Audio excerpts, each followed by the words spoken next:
Bismillahirrahmanirrahim. Assalamualaikum warahmatullahi wabarakatuh.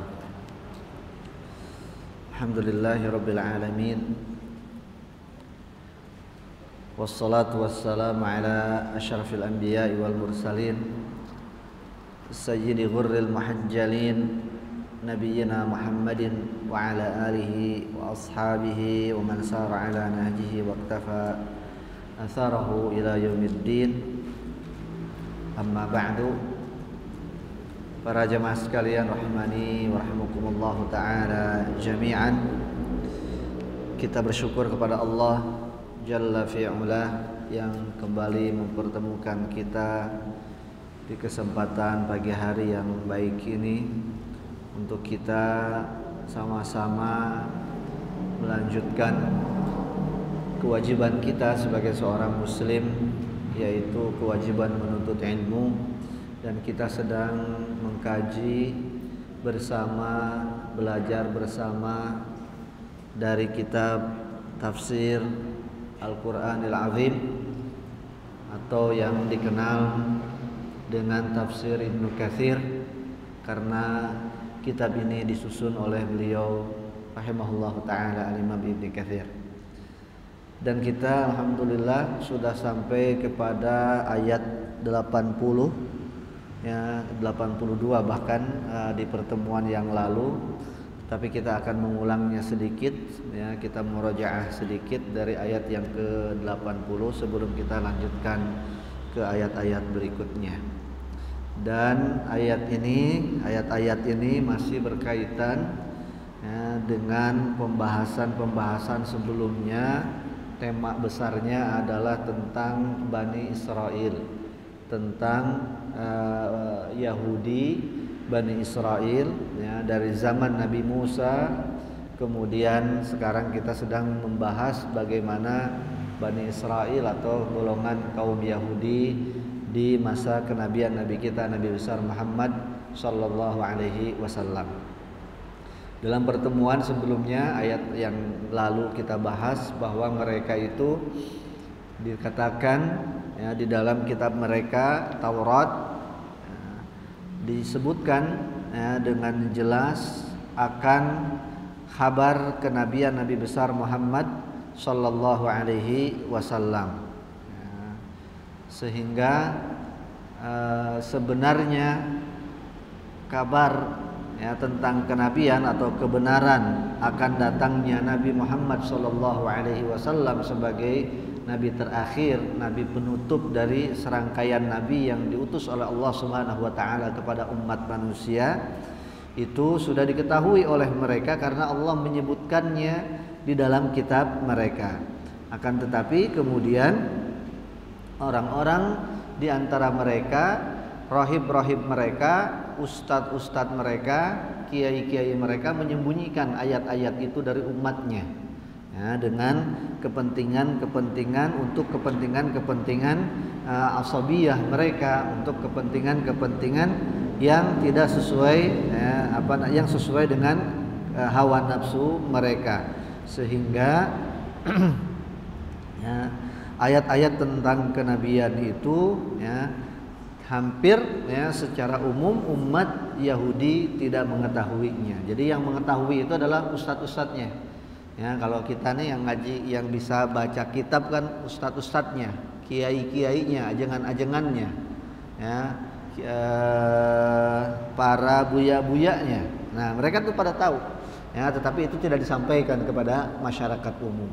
Ya, itu yang kemarin kita ketahui dari ayat-ayat sebelumnya. Sehingga kemudian Allah Subhanahu wa taala mengatakan, fawailul lil ladzina yaktubuna alkitaba bi aydihim tsumma yaquluna hadza min indillahi liyashtaru bihi thamanan qalila fawailul lahum mimma katabat aydihim wa wailul lahum mimma yaksibun. Nah, kemudian pada ayat berikutnya mereka juga mengatakan, wa qalu la tamassana an-naru illa ayyaman ma'dudah. Ini ayat ke-80. Kemarin di pertemuan kita yang lalu sudah kita angkat ayat ini, dan kita ulangi sedikit berkaitan dengan ayat ini. Kata Allah Subhanahu wa taala, ba'da a'udzubillahi minasyaitonir rajim, wa qalu lan tamassana an-naru illa ayyaman ma'dudah. Qul attakhadtum 'indallahi 'ahda falan yukhlifallahu 'ahdah am taquluna 'alallahi ma la ta'lamun. Kata Allah Subhanahu wa taala, dan mereka, yakni orang-orang Yahudi, ya, ini spesifik Yahudi yang ada di Madinah pada saat itu, ya, mereka mengatakan lan tamassana an-naru illa ayyaman ma'dudah, bahwa kami ini tidak akan masuk api neraka. Kita ini nggak bakal masuk neraka. Kalaupun kita nih masuk, itu cuman beberapa saat saja katanya. Ayyaman ma'dudah, beberapa hari saja, dalam bilangan hari saja kata mereka. Qul, katakanlah wahai Nabi Muhammad, attakhadtum 'indallahi 'ahda falan yukhlifallahu 'ahdah am taquluna 'alallahi ma la ta'lamun. Coba ditanyakan, apakah itu yang mereka katakan itu adalah perjanjian yang mereka ambil dari Allah Subhanahu wa taala? Falan yukhlifallahu 'ahdah. Maka kalau memang itu dari Allah Subhanahu wa taala, maka Allah tidak akan menyelisihi perjanjiannya, janjinya. Am taquluna 'alallahi ma la ta'lamun, atau kalian berkata-kata membuat klaim 'alallah, atas Allah Subhanahu wa taala, ma la ta'lamun, yang kalian tidak ketahui.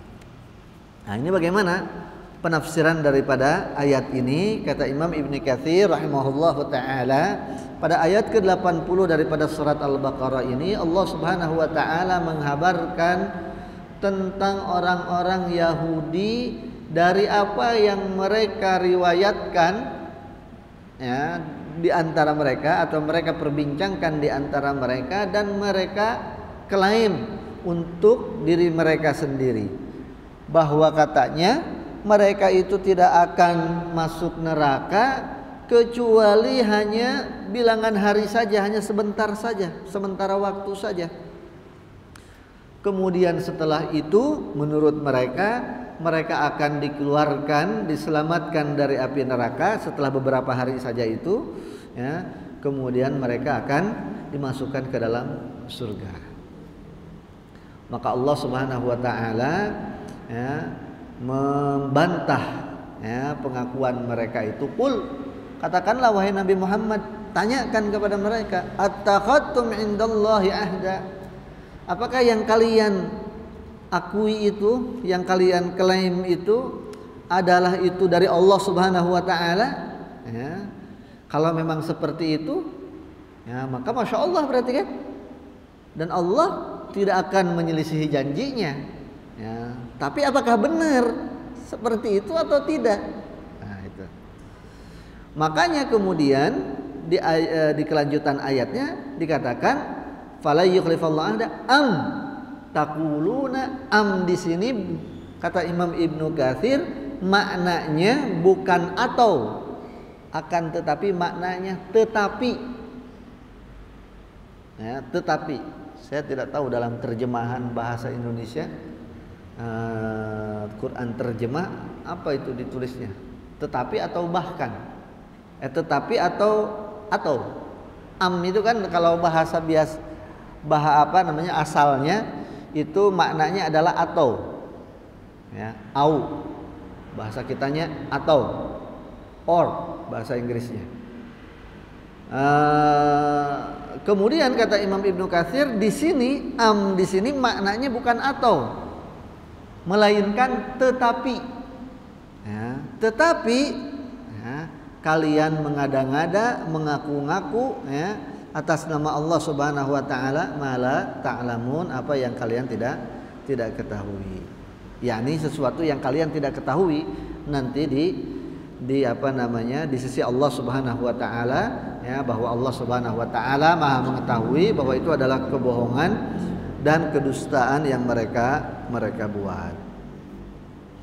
Kemudian dikatakan oleh Imam Ibnu Abbas, sahabat yang mulia radhiyallahu taala anhu, bahwa pada saat itu apa yang menjadi klaim orang-orang Yahudi itu, mereka mengatakan bahwa dunia ini katanya akan berusia 7.000 tahun. Kehidupan dunia ini akan berlangsung selama 7.000 tahun. Kemudian nanti kita kalau masuk neraka berarti maksimal hanya akan 7 hari. Jadi kalaupun kan Nabi Muhammad SAW itu diutus kemudian memberikan peringatan kepada orang dan memberikan kabar gembira, peringatan supaya orang itu takut kepada Allah agar tidak dimasukkan ke dalam neraka, dan kabar gembira supaya orang bersemangat ya agar dimasukkan ke dalam surga oleh Allah Subhanahu wa taala, basyiran wa nadhira, ya kan, membawa kabar gembira tentang surga bagi orang-orang yang berbuat taat dan peringatan akan neraka bagi orang-orang yang berbuat maksiat, berbuat kejahatan. Nah, kata orang Yahudi, kita tidak akan masuk neraka. Nah, kata ustadz-ustadznya ini bukan orang awamnya. Kita tidak akan masuk neraka. Kalaupun harus masuk neraka, kata mereka itu hanya hitungan hari saja. Kenapa cuma hitungan hari? Nah, karena pertama, ini yang salah, tidak ada dasarnya. Karena menurut mereka bahwa dunia ini akan berlangsung selama 7.000 tahun. Ini klaim mereka. Ya, saya nggak tahu apa dasarnya, tapi mereka mengatakan itu. Kenapa mereka mengatakan itu? Sekali lagi, wallahu a'lam. Apa yang menjadi dasar pemikirannya itu nggak tahu. Yang kedua, dasar pemikiran yang kedua, bahwa kemudian kata mereka, kalaupun masuk neraka, kita dihukum nih, kita nih maksiat sudah di dunia ini, kita salah kata mereka, maka berarti kita hanya akan, kalaupun masuk neraka hanya akan 7 hari saja kata mereka. Mengapa demikian? Nah, karena ada ayat Allah di dalam Al-Quran juga ada bahwa nanti di akhirat itu wa inna yawman inda rabbikum ka alfi sanatin mimma ta'uddun. Satu hari nanti di sisi Allah Subhanahu wa taala itu di akhirat bagaikan 1000 tahun di dunia. Nah, kata mereka, di dunia ini usianya 7.000 tahun. Berarti untuk ukuran akhirat cuman 7 hari. Jadi kata mereka, kalaupun kita pol-polan nanti di dunia ini berbuat maksiat, maka pol-polannya di akhirat nanti masuk nerakanya cuman 7 hari. Nah, akal-akalan orang Yahudi ini, ya. Akal-akalan mereka. Paham ya, insyaallah ya. Wa innama hiya sab'atu ayyamin ma'dudat. Fa anzalallahu ta'ala wa qalu lan tamassana an-naru illa ayyaman ma'dudah, ya, sampai kepada nanti ayat berikutnya, ayat ke-81, ya, faulaika ashabun nari hum fiha khalidun. Dan kemudian di ayat yang keduanya juga nanti walladzina amanu wa 'amilus shalihat, ya, ulaika ashabul jannah hum fiha khalidun. Nah, ayat ini, ketiga ayat ini turun sebagai bantahan dari Allah Subhanahu wa taala atas pengakuan-pengakuan orang Yahudi tadi. Ini kata siapa? Kata sahabat yang mulia Ibnu Abbas radhiyallahu taala anhu. Kemudian ikhwatal imani wal Islam, a'azani Allahu wa iyyakum jami'an. Ya.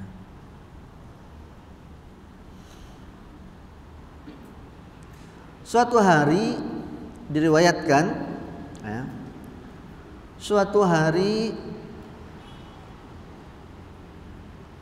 orang-orang Yahudi, ya, setelah pembebasan Khaybar, ya, Fathu Khaybar, orang Yahudi menghadiahkan seekor domba, ya, masakan domba kepada Rasulullah Shallallahu Alaihi Wasallam. Kemudian mereka, ya, menghadiahkan itu atau menyuguhkan itu kepada Rasulullah SAW dan ditaruh, ya, racun di situ, ditaruh racun. Maka Rasulullah SAW mengatakan, ijma'u li man kana minal yahudi hahuna. Kata Rasulullah SAW, yang yang notabene orang-orang Yahudi kumpul sebelah sini, pisah daripada yang lainnya. Maka mereka berkumpul di situ. Faqala lahum Rasulullah sallallahu, man abukum? Maka Rasul bertanya kepada mereka, kalian ini keturunan siapa? Nah, nenek moyang kalian siapa? Ya, kalau orang Arab kan suka pengen tahu silsilahnya nih. Kalau fulan ini silsilahnya dari mana nih? Gitu kan? Qalu fulan. Mereka menjawab, oh kita ini dari keturunan fulan, si A. Maka kata Rasulullah SAW, kadzabtum. Bohong kalian. Bohong kalian, kata Rasulullah SAW. Bal abukum fulan. Nenek moyang kalian itu, garis keturunan kalian itu bukan dari si A tadi, tapi dari si B. Tidak disebutkan dalam hadis itu siapa, tapi bohong dan ketahuan oleh Rasulullah SAW. Faqalu saddaqta au sadaqta wa bararta. Kata mereka, iya wahai Rasul, engkau benar, katanya. Nah, ketahuan bohongnya. Nah. Summa qala lahum, hal antum sadiqiyya an syai'in in sa'atukum anhu? Bertanya lagi Rasul kepada mereka, wahai orang-orang Yahudi, kalau kalian aku tanya tentang sesuatu, ya, apakah kalian akan jujur menjawabnya kepadaku? Qalu na'am. Kata mereka, iya, ya Abul Qasim, wa in kadzabna kama araftahu fi abina. Iya wahai Abu Qasim. Abu Qasim itu adalah kunyahnya Rasulullah sallallahu alaihi wasallam. Wahai Abu Qasim, iya, kami akan jawab dengan jujur. Sebab kalau kami tidak jawab dengan jujur, nanti kami ketahuan lagi seperti barusan tentang nenek moyang kami. Ketahuan kami bohong. Maka kami akan jujur. Faqala lahum Rasulullah sallam, maka kata Rasulullah sallam kepada mereka, man ahlun nar? Siapakah nanti yang akan menjadi penghuni neraka? Maksudnya orang yang seperti apa yang bakal dimasukkan oleh Allah ke dalam neraka? Qalu nakunu fiha yasiran thumma tukhallifuna fiha. Kata orang-orang Yahudi ini, nanti kami bakal masuk ke dalam neraka, dimasukkan ke dalam neraka oleh Allah, tapi hanya sebentar. Setelah itu kami keluar, kalian yang menggantikan posisi kami masuk di neraka, katanya. Wah, enak banget ini. Faqala lahum Rasulullah, ikhsa'u wallahi, ya, la nukhlifakum fiha abadan. Kata Rasulullah, jelek sekali kalian ini. Demi Allah, kata Rasulullah, kami tidak akan menggantikan posisi kalian di neraka untuk selama-lamanya. Tidak akan pernah. Tsumma qala lahum Rasulullah. Lalu Rasulullah SAW bertanya lagi. Nah, mereka menjawab seperti itu karena memang itu yang kemudian diyakini oleh mereka setelah dibuat-buat oleh rahibnya mereka, ustadznya mereka, sehingga itu sudah kayak menjadi sebuah keyakinan, ya, di antara mereka. Lalu Rasul bertanya lagi kepada mereka, hal antum shadiqi, ya, an syai'in in sa'atukum an? Apakah kalian akan jawab jujur kepadaku kalau aku bertanya kepada kalian tentang sesuatu? Qalu na'am ya Abul Qasim. Kata mereka, iya wahai Abu Qasim. Faqala, maka Rasulullah bertanya lagi, hal ja'altum fi hadhihi syah summan? Pertanyaan berikutnya yang ketiga, kata Rasulullah SAW, apakah kalian membubuhi racun pada masakan kambing yang kalian suguhkan ini? Kata mereka, qalu na'am. Kata mereka, iya, ya, kami taruh racun di situ. Qalu fama hamalakum ala dzalik? Kata Rasulullah SAW, kenapa kalian taruh racun? Apa motivasinya? Apa maksudnya taruh racun di situ? Qalu aradna in kunta kadziban an nastariha minka wa in kunta nabiyyan lam yadurruk. Kita ingin ngetes.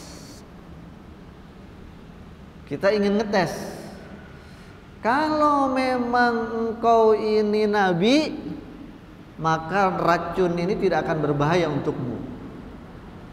Ya. Racun ini tidak akan berbahaya. Pasti engkau tahu di situ ada racun. Dan memang ternyata kan Rasulullah bertanya itu tahu. Rasul bertanya itu karena beliau tahu, sudah dikasih tahu oleh malaikat Jibril. Dan kata mereka, kalaupun ya, engkau bukan nabi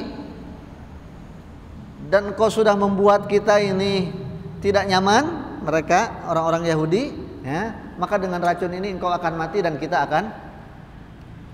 akan berlepas diri daripada kegaduhan dalam tanda petik menurut versi mereka, kegaduhan yang dibuat oleh engkau, ya, oleh Nabi kita Nabi Muhammad Sallallahu Alaihi Wasallam. Tapi mereka akhirnya tahu bahwa Nabi Muhammad Sallallahu Alaihi Wasallam itu adalah memang seorang Nabi yang diutus oleh Allah Subhanahu Wa Taala. Ya, salah satu buktinya sekarang di hadapan mereka adalah racun yang mereka tahu ketahuan oleh Rasulullah SAW sebelum Rasulullah SAW bahkan menyentuh makanan tersebut, ya, Sallallahu Alaihi Wasallam.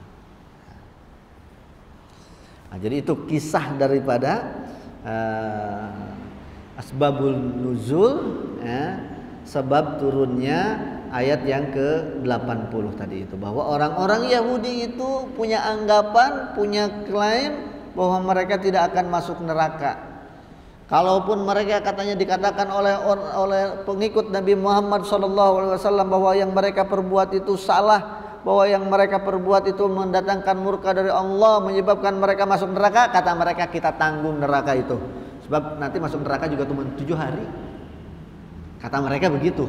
Ya, Ya, kesombongan mereka, ya, di hadapan Rasulullah SAW, di hadapan kaum muslimin dan di hadapan Allah Subhanahu Wa Taala.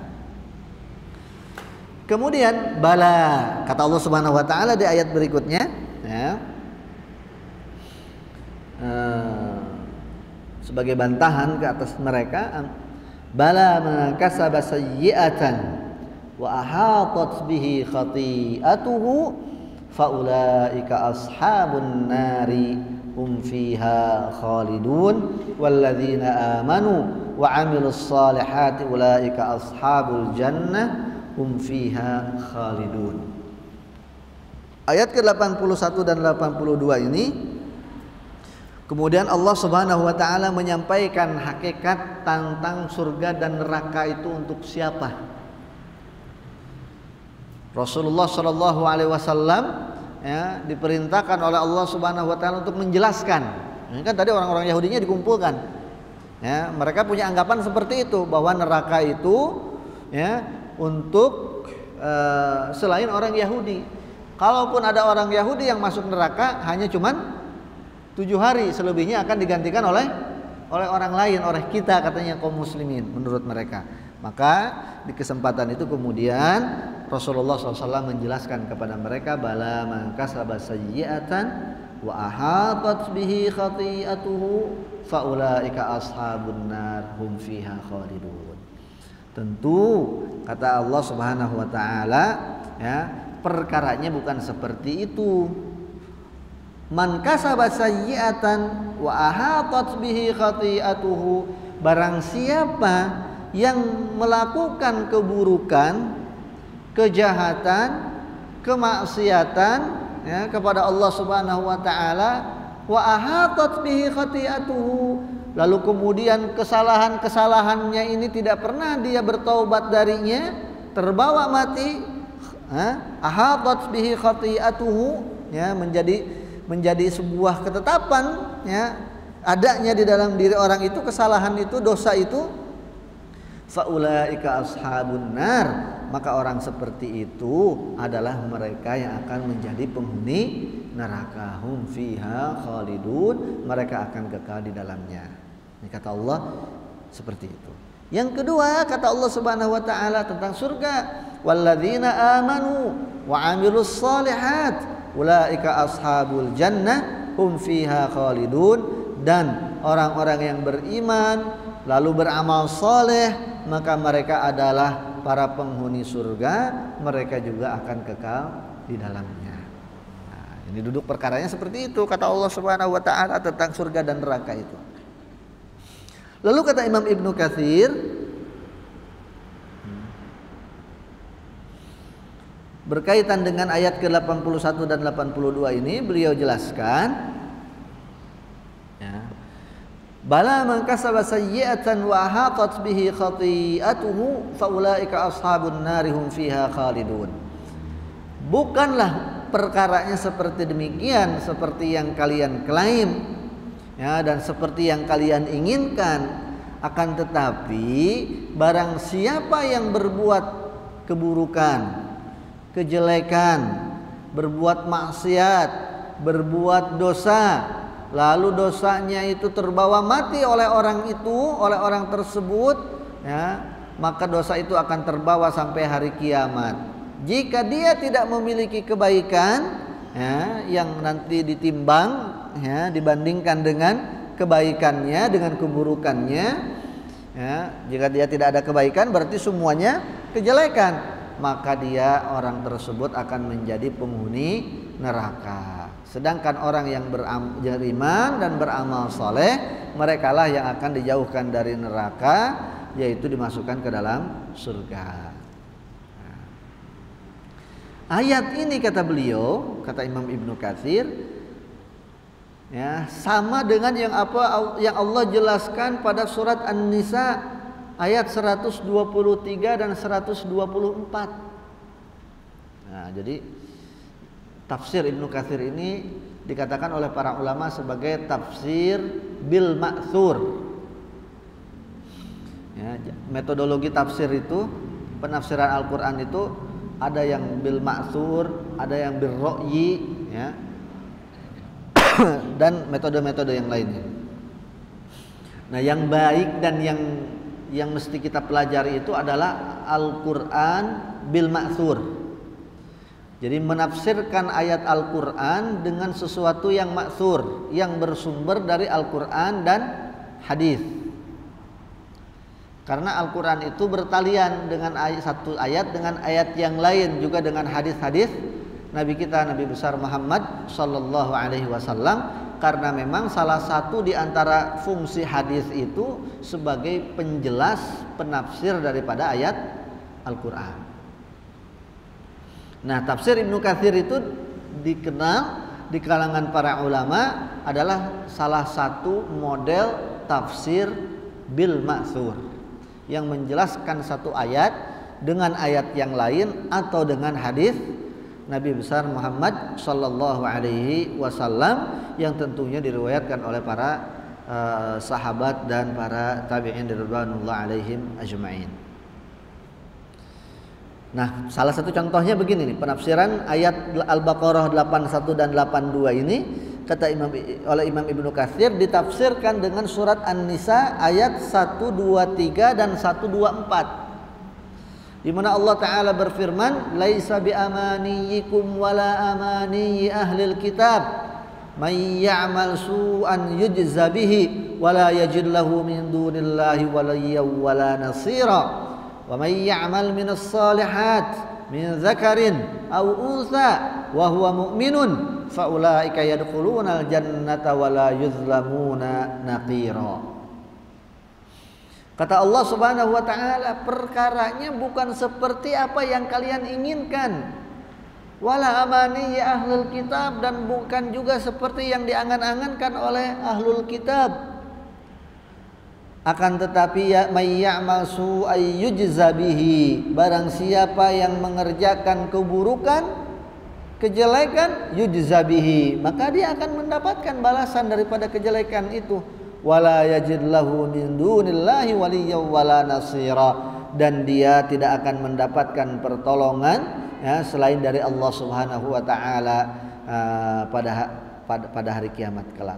Wa may ya'mal minas shalihat, dan barang siapa yang mengerjakan kebaikan, min zakarin aw unsa wa huwa mu'minun, baik itu yang laki-laki maupun yang perempuan, kalau dia beriman, faulaika yadkhulunal jannata wala yuzlamuna naqira. Maka orang seperti itu yang beramal soleh dan beriman adalah mereka orang yang akan dimasukkan oleh Allah Subhanahu wa taala ke dalam surganya, wala yuzlamuna naqira, dan mereka tidak akan dizalimi sedikit pun. Tidak akan dizalimi artinya kebaikannya itu tidak akan kemudian hilang lalu tidak dibalas oleh Allah Subhanahu wa taala, tidak akan.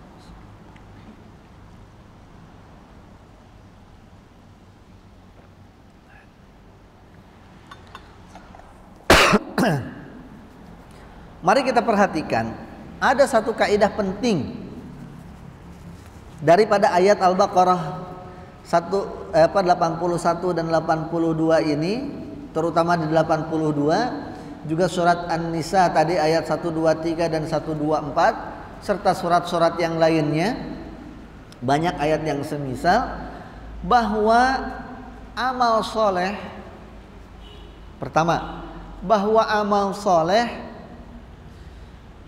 atau kebaikan itu bisa terkonversi menjadi amal soleh manakala didasari oleh keimanan. Manakala didasari oleh keimanan.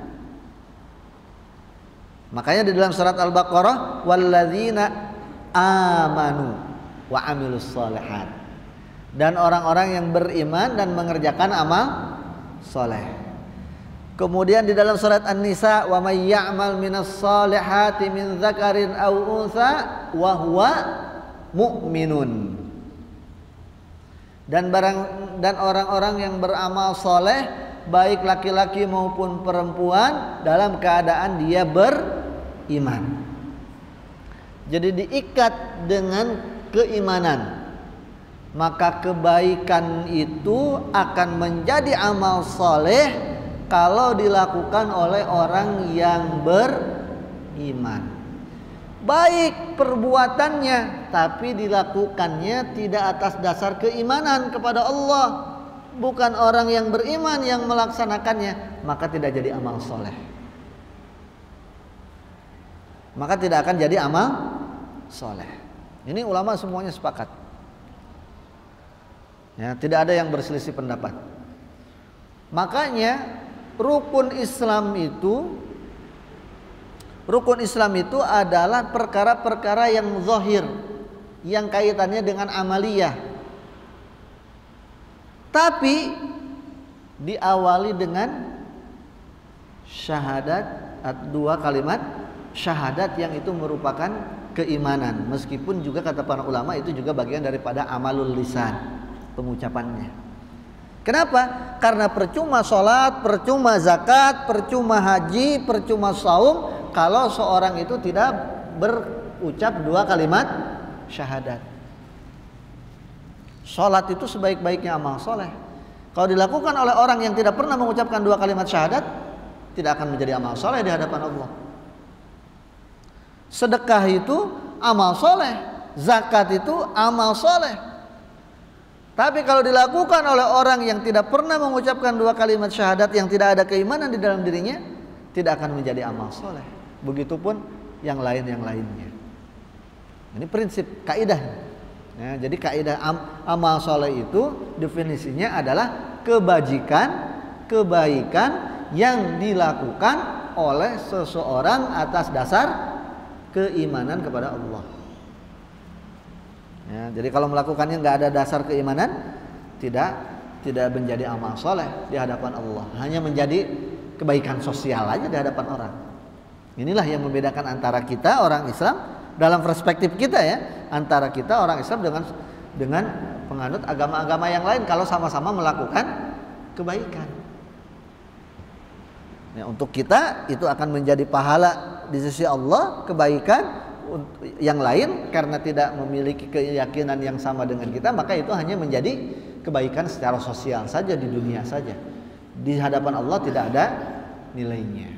Ya. Maka agama itu berarti nggak sama antara satu dengan yang lain. Ya. Tapi kita harus bertoleransi di dalam kita agama, tapi memaksakan untuk menyamakan semua agama nggak bakal bisa. Nah, memang beda dari sananya juga. Ya, antara toleransi, ya, plural dan pluralisme ini harus kita bedakan. Ya, jangan sampai kita terjebak ya dengan istilah-istilah yang dibuat-buat sehingga itu membuat bias ya keimanan kita, keyakinan kita terhadap prinsip-prinsip yang ada di dalam ajaran Islam. Yang berikutnya yang menjadi kaidah juga ya, adalah tadi bala man kasaba sayyi'atan wa ahatat bihi khati'atuhu. Orang yang berbuat kesalahan, berbuat dosa, berbuat kejahatan, lalu kemudian ahatat bihi khati'atuhu. Ahatat bihi khati'atuhu itu maknanya Imam Mujahid mengatakan hatinya sudah terpenuhi oleh dosa. Ahatat bihi khati'atuhu, sehingga nggak ada celah kebaikan di dalam hatinya itu. Udah dosa, bahasa kitanya bergelimpangan dosa. Kemudian Ibnu Abbas radhiyallahu taala anhu, Al-A'mash, Abi Razin, dan kemudian Rabi ibn Khusaim dan juga As-Sudi serta yang lainnya mengatakan bahwa ahatat bihi khati'atuhu itu adalah dosa-dosa itu kemudian pelakunya tidak sempat bertaubat sebelum dia meninggal dari dunia ini. Faulaika ashabun nar hum fiha khalidun, maka orang yang seperti itu nanti di akhiratnya menjadi penghuni neraka. Nah, tapi bagi kita Ahlus Sunnati wal Jamaah, perhatikan, bagi kita orang muslim, ini prinsip yang kedua. Prinsip yang pertama tadi amal soleh itu dikatakan amal soleh adalah ketika kebajikan itu dilakukan atas dasar keimanan. Yang kedua prinsip bahwa kalau orang muslim mukmin melakukan dosa, so besar apapun dosanya, so banyak apapun dosanya, jika dari sekian banyak dosa yang dia lakukan itu, yang dia miliki itu, tidak ada macam dosa yang namanya kemusyrikan, kesyirikan. Musyrik atau syirik itu adalah menyekutukan Allah, bukan syirik bahasa Betawi ya. Bahasa Betawi syirik itu bahasa Sunda sama iri sama orang lain. Nah, bukan itu. Syirik maksudnya adalah menyekutukan Allah. Dia yakin ada sumber manfaat selain daripada Allah. Dia yakin ada kekuatan yang bisa menghilangkan mudarat selain daripada Allah. Itu musyrik, itu syirik. Ya. Dasarnya itu. Ya, kalau kemudian macamnya banyak, bisa orang minta ke pohon, minta ke gunung, minta ke yang lain-lain. Minta disembuhkan ke apa gitu, minta dipindahkan penyakitnya ke kambing misalnya dan seterusnya. Itu sebagai turunan dari keyakinan tadi bahwa ada yang bisa memberikan manfaat selain daripada Allah dan ada yang bisa menghilangkan mudarat selain daripada Allah. Jadi syirik itu definisinya. Nah, orang muslim mukmin, orang yang punya keimanan di dalam dirinya, dia yakin kepada Allah. Dan keyakinan itu tidak pernah dikontaminasi dengan noda-noda, dengan dosa-dosa syirik tadi, dengan keyakinan-keyakinan syirik tadi itu. La qadarullah. Dia punya dosa yang banyak selain daripada dosa yang satu ini tadi, syirik. Punya dosa banyak. Apapun dosanya, sebanyak apapun dosanya, dia judi, dia mencuri, dia korupsi, dia mabok, dia nipu orang, dia berzina misalnya, apapun dosa-dosa besar. Durhaka sama orang tua, lalu dia mati sebelum dia bertaubat kepada Allah, sebelum dia bertaubat kepada Allah, berarti dia mati membawa banyak dosa besar. Yang tadi kita sebutkan itu dosa-dosa besar, karena dosa besar itu tidak akan dihapuskan oleh Allah kecuali kalau pelakunya bertaubat. Berbeda dengan dosa kecil. Kalau dosa kecil itu akan terhapuskan dengan seseorang banyak amal soleh. Dari sholat ke sholat menghapuskan dosa kecil. Dari saum ke saum menghapuskan dosa kecil. Dari umrah ke umrah menghapuskan dosa kecil. Dari satu sholat Jumat ke Jumat berikutnya menghapuskan dosa-dosa kecil yang ada dalam sepekan dan seterusnya. Allah banyak menyiapkan penghapusan dosa-dosa yang secara otomatis untuk kita.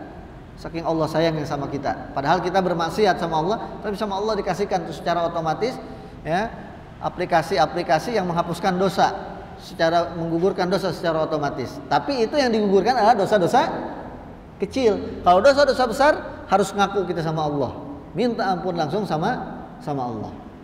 Nah, kalau ada orang punya dosa-dosa besar, selain daripada dosa besar syirik, lalu dia mati belum sempat taubat. Nah, bagaimana? Ini akidah Ahlus Sunnati wal Jamaah. Ini yang membedakan antara Ahlus Sunnati wal Jamaah dengan Al-Khawarij. Ini yang membedakan kita dengan Al-Murji'ah. Ini yang membedakan kita dengan akidahnya Al-Mu'tazilah. Nah, kalau orang Khawarij mengatakan bahwa pelaku dosa besar di dunia kafir, keluar dari Islam, di akhirat masuk neraka. Maka mereka mengatakan pelaku dosa besar itu bukan muslim, sehingga mereka dengan mudahnya membunuh orang muslim, menghalalkan darahnya orang muslim, ngebom di sana di sini. Ini akar masalahnya adalah akidah yang mereka yakini adalah akidah Al-Khawarij. Nah, insyaallah kalau mungkin teman-teman di saudara-saudara kita di BMPT, ya, Densus 88, paham tentang akidah ini nih. Ya, kita tidak menafikan bahwa di kalangan kaum muslim itu ada orang yang punya keyakinan seperti itu. Dan itu yang harus diberantas. Kalau kita mau berantas terorisme, berantas dari situ. Akar masalahnya di situ. Ini orang yang suka mengkafirkan orang lain dengan mudah. Nah itu. Nah, mereka berkeyakinan itu kalau orang melakukan dosa besar keluar dia dari keislamannya. Nanti di akhirat di neraka. Kalau Murji'ah sebaliknya. Murji'ah itu mengatakan keyakinan mereka, kelompok Murji'ah itu, bahwa pelaku dosa besar itu tidak membahayakan keimanannya, sehingga dia mau dosa besar, mau dosa kecil, ya imannya tetap ada, tetap full. Dan di akhirat ya dia tetap akan masuk surga karena dia punya keimanan. Ada landasan hadisnya, ada landasan Qur'annya dari semua ini, tapi mereka kurang tepat menafsirkannya, memahaminya salah, sehingga salahlah hasil produk pemahamannya. Nah, yang ketiga, Al-Mu'tazilah. Mu'tazilah mereka bilang pelaku dosa besar itu di antara dua posisi. Posisinya di antara dua. Dia dikatakan orang iman juga enggak, dikatakan orang pelaku orang kafir juga tidak, karena dikatakan orang kafir ya dia ada keimanannya, dikatakan orang beriman tapi dia ada dosa besarnya, sehingga kata orang Mu'tazilah ini adalah posisinya manzilatun baina manzilatain, di dunia ini antara kafir dan muslim menurut mereka. Di akhirat orang seperti itu kata mereka adalah fi manzilatin baina manzilatain, akan ada di suatu tempat, neraka enggak, surga enggak katanya. Tengah-tengah, ya. Jakarta Utara enggak, Jakarta Selatan enggak, Cawang, Jakarta Timur. Ya. Nah seperti itu. Itu mereka orang Mu'tazilah. Ini kita mesti paham ini karena ini sangat tradik sekali. Ini akar masalah, ya, dari permasalahan-permasalahan yang selalu kemudian menyalahkan atau mengkambing hitamkan agama, yang kemudian kita kadang-kadang merasa dirugikan kalau ada kasus-kasus seperti itu, terutama dengan kasus-kasus terorisme dan radikalisme. Nah, kalau kita Ahlus Sunnati wal Jamaah, kita ini Ahlus Sunnati wal Jamaah. Muslim di Indonesia ini sejatinya Ahlus Sunnati wal Jamaah, apapun ormasnya, mau dia NU, mau dia Muhammadiyah, mau Persis, mau Al-Wasliyah, Al-Irsyad, Al-Wihdah maupun yang lain-lainnya, ya. Kita insyaallah Ahlus Sunnati wal Jamaah. Nah, bagaimana Ahlus Sunnati wal Jamaah prinsipnya, akidahnya terhadap pelaku dosa besar ini, pelaku dosa besar menurut Ahlus Sunnati wal Jamaah di dunianya ya diharapkan dia bertaubat kepada Allah. Statusnya tentang keimanannya, dia tetap sebagai seorang muslim karena mukmin, karena dia ada keimanan di dalam dirinya meskipun dia melakukan dosa-dosa besar. Tapi dia dikatakan sebagai seorang fasik karena dia melakukan dosa besar. Fasik bukan kafir ya, fasik. Orang fasik itu artinya orang mukmin yang melakukan dosa besar. Ini di dunia, dan didorong, dianjurkan untuk dia bertaubat, memohon ampun langsung kepada Allah, berjanji tidak mengulangi, menyesali ya, dan berjanji tidak mengulangi di masa yang akan datang. Kalau kemudian orang ini bertobat di dunianya, maka dosa apapun sekalipun tadi dosa syirik, kalau benar-benar bertobat diampuni sama Allah. Barang siapa yang bertobat dan taubatnya diterima sama Allah Subhanahu wa taala, kaman la dzambalahu, kata Rasulullah, maka orang itu seperti orang yang tidak ada dosanya. Dihapus dosanya sama Allah.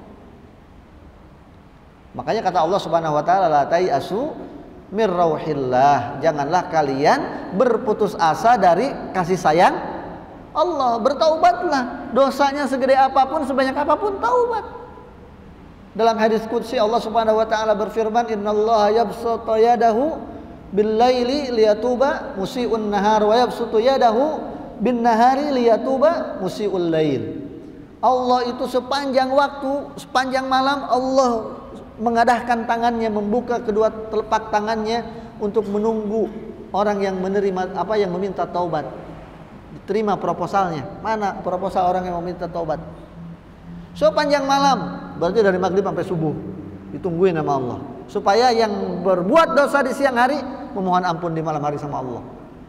Di siang hari dari pagi sampai maghrib Allah pun menunggu orang-orang yang melakukan dosa di malam hari tadi supaya bertaubat. Mana proposalnya, mana permohonan taubatnya, akan aku ampuni dosa-dosanya. Allah Maha berkasih sayang sama kita. Tapi kalaupun ada orang muslim kemudian dia mati tidak sempat bertaubat, mungkin saking sibuknya semua aktivitas malamnya sehingga nggak ada waktu untuk bertaubat. Saking sibuknya aktivitas di siang hari tidak ada waktu dia sedikit pun untuk bertobat kepada Allah. Qadarullah misalnya keburu meninggal. Berarti dia meninggal dalam kondisi dosanya belum diampuni sama Allah, belum dihapus karena belum bertobat. Maka bagaimana orang ini? Orang muslim ini. Nah, Ahlus Sunnati wal Jamaah sekali lagi, kalau tadi Murji'ah apa? Udah pasti di neraka. Kalau Khawarij udah pasti di neraka. Kalau kata Murji'ah nggak masalah dosa-dosa, dia punya iman pasti ke surga. Kalau Mu'tazilah dia di antara dua posisi, di tengah-tengah dia, non blok.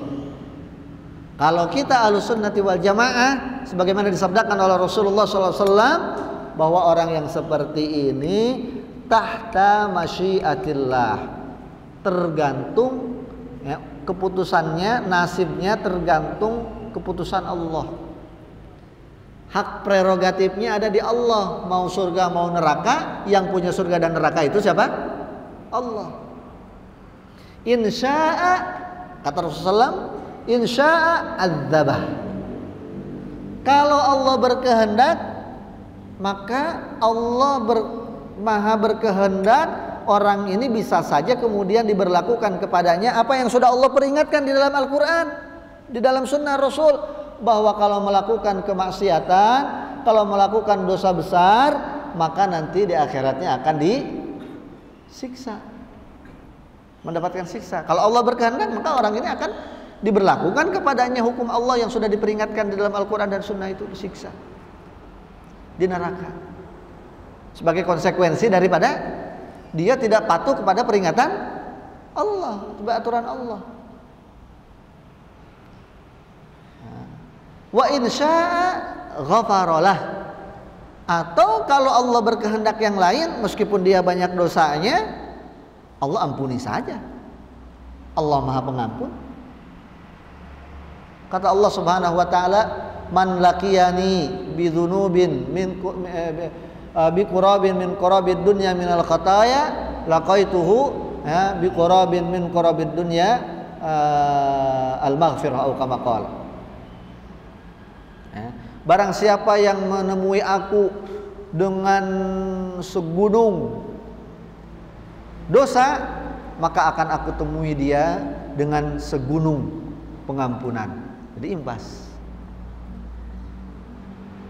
Jadi mau Allah berlakukan hukumannya, itu hak Allah. Mau Allah langsung ampuni aja, ya itu juga hak Allah.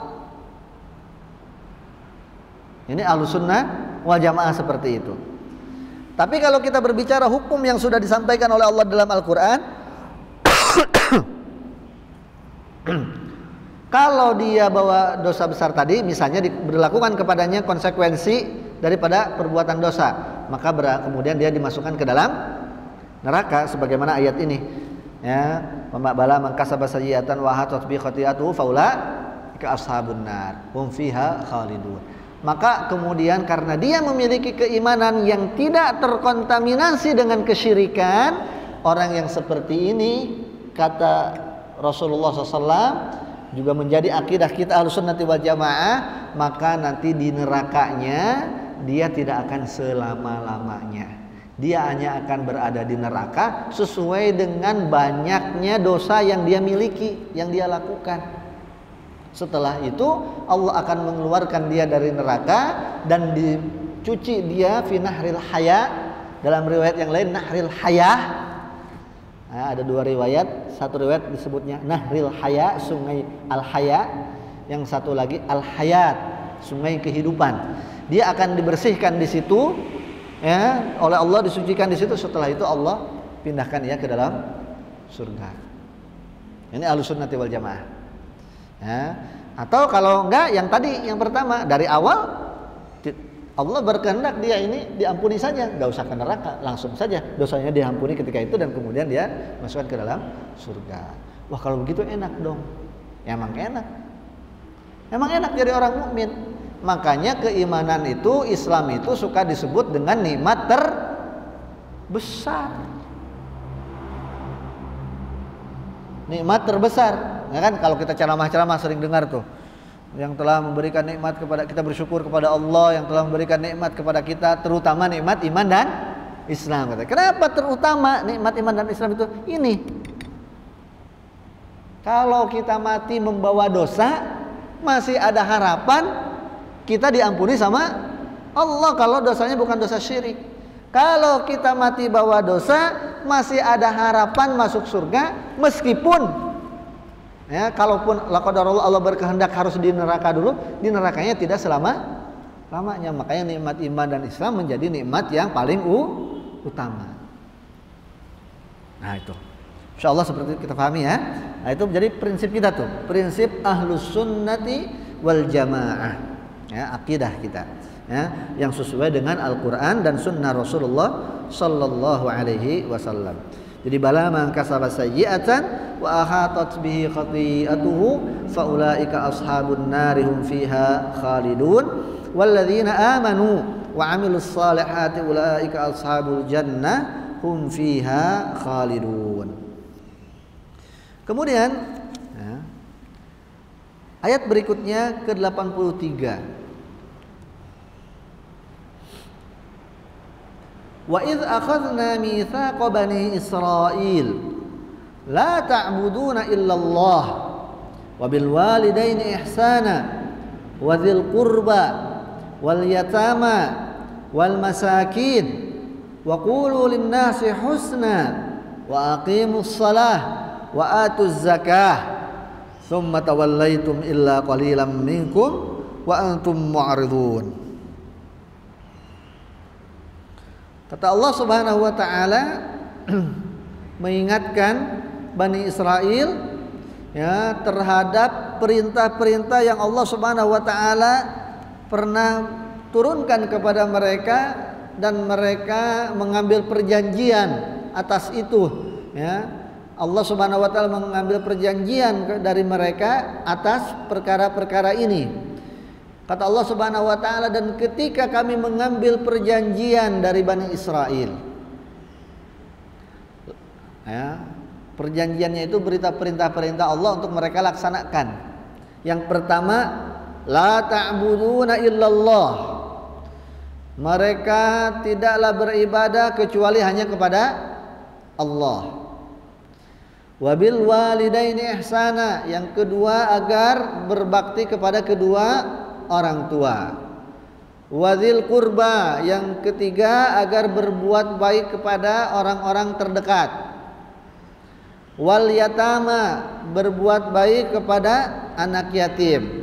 Wal miskin, berbuat baik kepada orang miskin. Yang kelima, wa qulu linnasi husna. Yang keenam, agar berkata baik kepada manusia, kepada orang-orang. Kalau ngomong yang baik, yang lembut, yang tidak menyakiti, ya, dan yang tidak bohong dan seterusnya. Wa aqimus shalah. Yang ketujuh, dan mendirikan salat. Yang kedelapan, wa atuz zakat, dan menunaikan zakat. Ya, ada 8 perintah dalam ayat ini yang menjadi perjanjian antara Allah dengan Bani Israel. Ya, dalam ayat ini disebutkan ada 8 item. Tsumma tawallaitum illa qalilan minkum. Kemudian setelah itu kata Allah, kalian berpaling. Orang-orang Yahudi itu berpaling. Enggak ada yang menjalankan 8 ini. Ya. Illa qalilan minkum. Hanya mungkin ada, kalaupun ada, hanya beberapa orang. Wa antum mu'ridun, selebihnya kalian berpaling. Kalian menyelisihi, mengkhianati perjanjian tersebut. Kita lihat, ya. Kita lihat apa yang dijelaskan oleh Imam Ibnu Katsir terkait dengan ayat ini. Ayat ke-83. Kata Imam Ibnu Katsir bahwa Allah Subhanahu wa taala mengingatkan, merefresh ingatan Bani Israel terhadap perintah Allah Subhanahu wa taala yang diturunkan kepada mereka, dan dengan perintah-perintah itu Allah ambil perjanjian dengan mereka. Akan tetapi kemudian mereka menyelisihi, mengkhianati perjanjian itu semuanya. Mereka berpaling qasdan wa amdan. Mereka meninggalkannya itu bukan karena alasan. Enggak berbuat baik kepada orang tua. Kenapa? Ya, enggak ada yang bisa diperbuat. Kenapa kamu telantarkan fakir miskin? Oh, saya enggak tahu kalau ada fakir miskin. Masih mending kalau itu.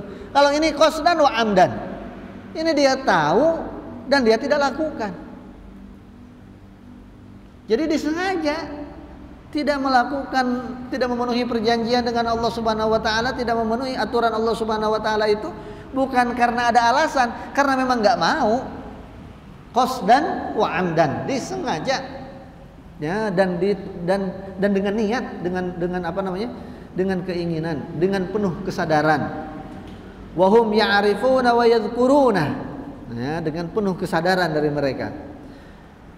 Apa yang Allah Subhanahu wa taala perintahkan kepada mereka? Yang pertama, kata Imam Ibnu Katsir, sebagaimana disebutkan dalam ayat tadi, Allah Subhanahu wa taala memerintahkan kepada mereka untuk hanya menyembah Allah, wala yusyriku bihi syai'an, dan tidak berbuat syirik kepada Allah.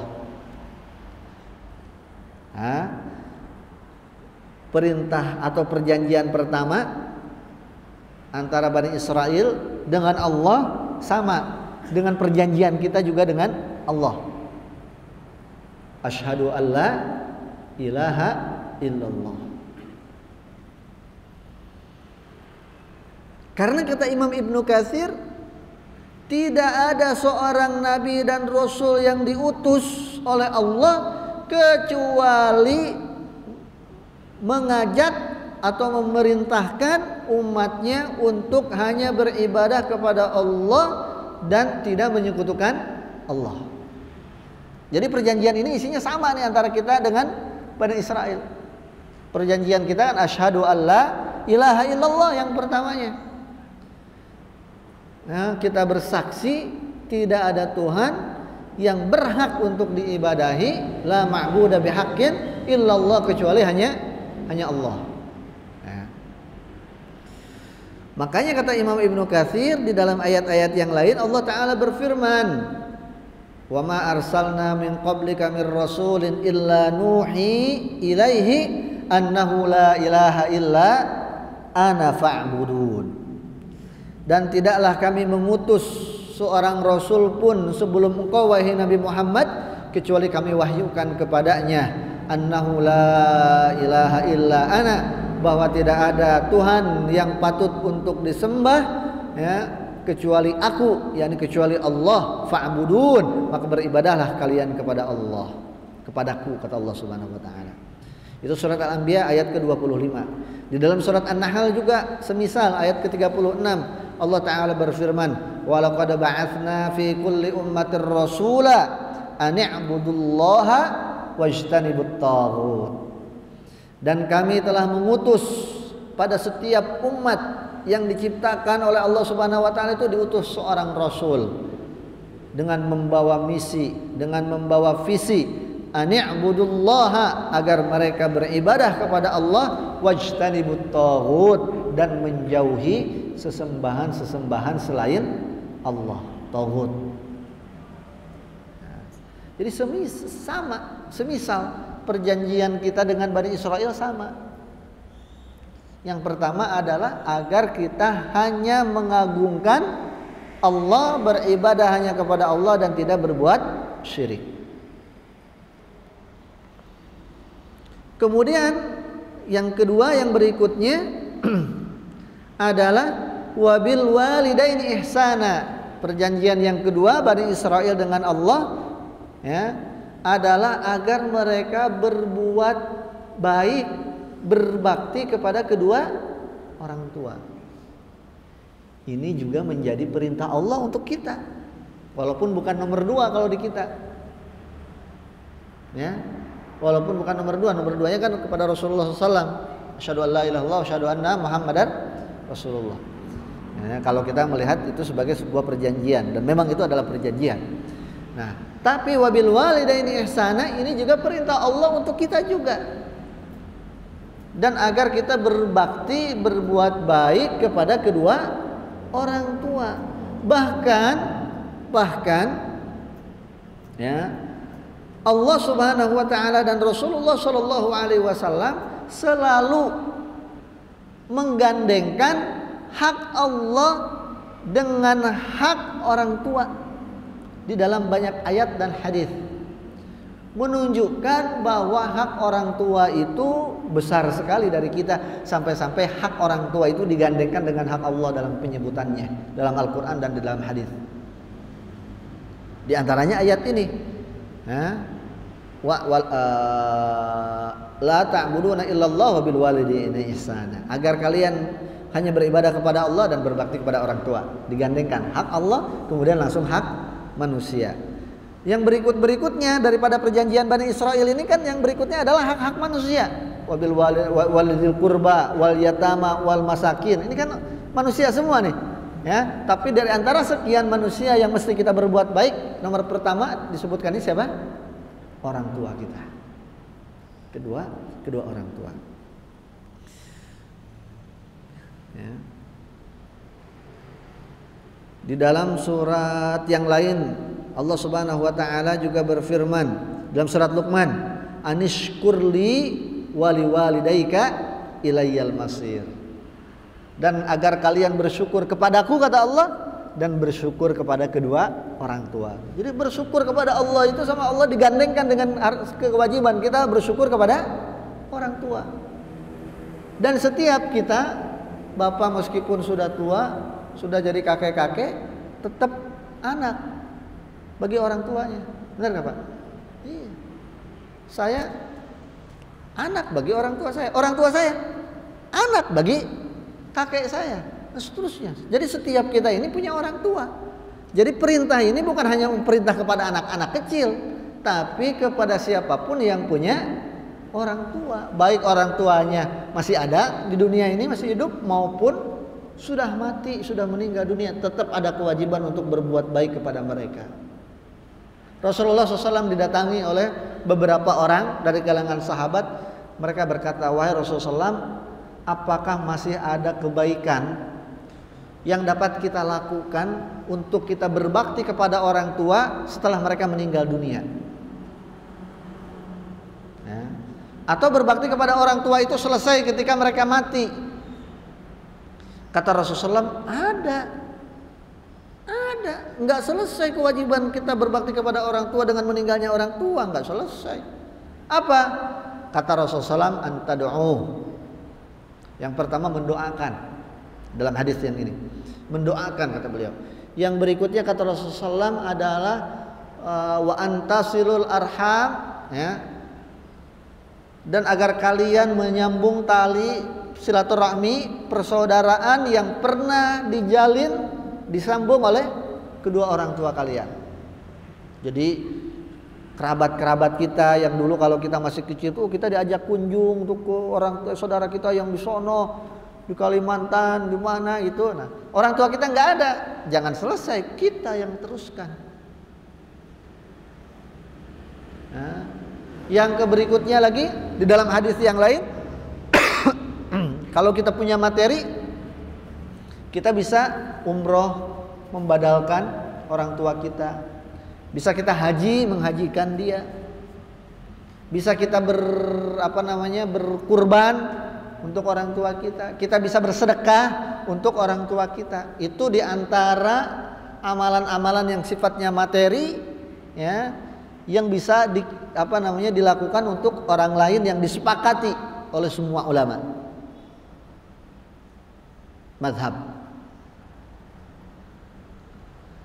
Ya, kalau mengirimkan bacaan Al-Quran itu ikhtilaf. Ada yang menyampaikan itu sampai, ada yang menyampaikan tidak. Mazhab Hambali dalam hal ini Ibnu Taimiyah berpendapat itu sampai. Jadi kalau kita baca Al-Quran, saya pahalanya bukan untuk saya baca pahalanya untuk orang tua saya. Menurut beliau sampai. Tapi kalau menurut Imam Syafi'i nggak sampai. Ya, yang sampai hanya yang tadi yang disebutkan dalam hadis. Ya, di antaranya tadi menyambungkan tali silaturahmi, kemudian doa udah pasti kalau doa ya, karena doa kan kita meminta kepada Allah, ya. Kemudian membangunkan sumur misalnya begitu, dijadikan tempat umum, ya, berkurban, naik haji, naik umroh, enggak ada naik umroh ya, melaksanakan umroh, ya, kita badalkan untuk orang tua kita yang sudah tidak ada. Itu para ulama tidak berselisih pendapat, ya. Yang berselisih pendapat masalah penghadiahan atau pengiriman bacaan Al-Quran, ya, sehingga kita berlapang dada dalam hal itu menghormati pendapat yang ada. Kembali kita kepada ayat kita, wabil walidaini ihsana. Perjanjian yang kedua Bani Israel dengan Allah itu dalam ayat ini adalah agar mereka berbakti kepada kedua orang tua. Nah, sekali lagi ini juga adalah perjanjian kita dengan Allah. Wadzil qurba. Yang ketiga, berbakti kepada atau berbuat baik kepada kerabat, ya, kepada orang yang dekat dengan kita, ya. Orang yang dekat dengan kita itu bisa dimaknai dengan dua, kedekatan secara nasab dan kedekatan secara domisili kita berada, ya, positioning diri kita, ya, domisili kita, ya. Dalam hal ini tetangga. Kalau kerabat tadi misalnya seperti yang kita contohkan tadi, ada saudara kita di Kalimantan, kan jauh tuh secara posisi, tapi kan secara nasab dekat. Nah, itu kita punya kewajiban menyambung tali silaturahmi. Ada yang dekat dengan kita tapi mungkin secara nasab jauh. Siapa? Tetangga kita. Punya hak dari kita. Punya hak dari kita.